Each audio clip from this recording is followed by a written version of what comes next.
In this drill, let's look at some references and some awareness-based movements we can do to really help improve rib cage and spine rotation in backswing. So one we can start with today is with right hand on the belly button, left hand on the trail shoulder. So this is for right-handed players. So for those that left-handed viewers, just invert this whole procedure. So right hand on belly button, left hand on the front, the anterior part of the trail shoulder, into the start position. Being very active in that lead hand, so being very expansive, very active in that lead hand. Just glide the rib cage around the spine as you rotate. So as you kind of glide that rib cage around the spine, being very aware that it's almost in many ways how much can we move the lead hand away from the bottom hand or the right hand as we rotate through backswing. So being very active in that hand, glide the rib cage around the spine alongside, in essence, trying to produce as much space between this hand, the lead hand for me, and that bottom hand, the trail hand. When you get very aware of doing this, when you've got much more awareness and much more kind of proprioception and almost kind of feel or feedback when doing this, and it very much depends on someone's awareness of movement and their kind of training history. It's not unusual to often then feel some activity beneath that kind of bottom hand, the right hand, it would be in my case.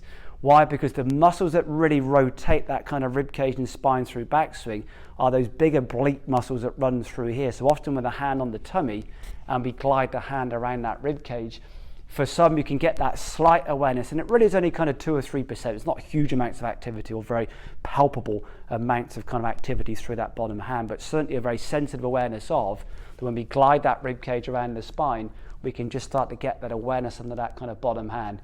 And that can be great just for certainly giving people awareness of where rotation happens and kind of the muscles, the tissues that help produce rotation. So from really improving the awareness of what rotation is and really where rotation comes from, this drill can be very, very helpful for both increasing rotation of that rib cage, moving around the spine, the separation really from kind of T8, the diaphragm upwards. So again, really how much rotation can we get in that kind of upper part of that rib cage through the first rib down to kind of the 8th rib cage or above the diaphragm, independent of that bottom hand, that lumbar spine.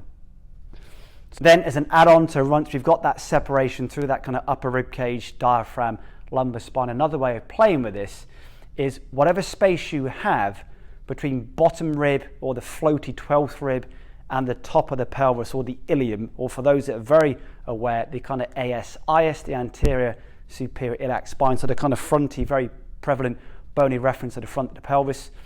Whatever space we have between that bottom rib and that top of the pelvis, as we rotate through backswing, is best able maintain equal space between, or maintain the space you really establish and are aware and address between that bottom rib and the top of the pelvis. Often when we start to get lots of lateral flexion or extension or elevation of that rib cage through backswing, the space between the bottom rib and the right side of the pelvis will lengthen and increase, and then subsequently the space between the bottom rib and the left side of the pelvis will decrease and reduce through backswing. So once more, whatever space we have through the bottom rib and the top of the pelvis, as we rotate through backswing, maintain that space equal through both sides to really help avoid excessive lateral flexion, elevation and extension through backswing.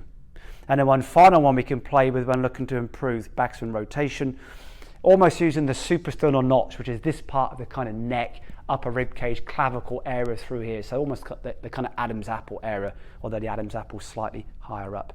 Whatever space you can almost internally be aware of from the Adam's apple or the suprasternal notch to belly button, almost just internalize that just for a few seconds.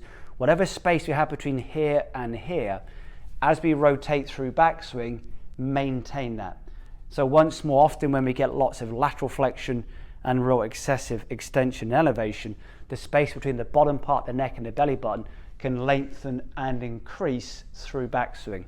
So the space between the base of the neck, the suprasternal notch, just below the Adam's apple, and the belly button into that start position, as we rotate back, it's maintaining that space between the base of the neck and the belly button through backswing.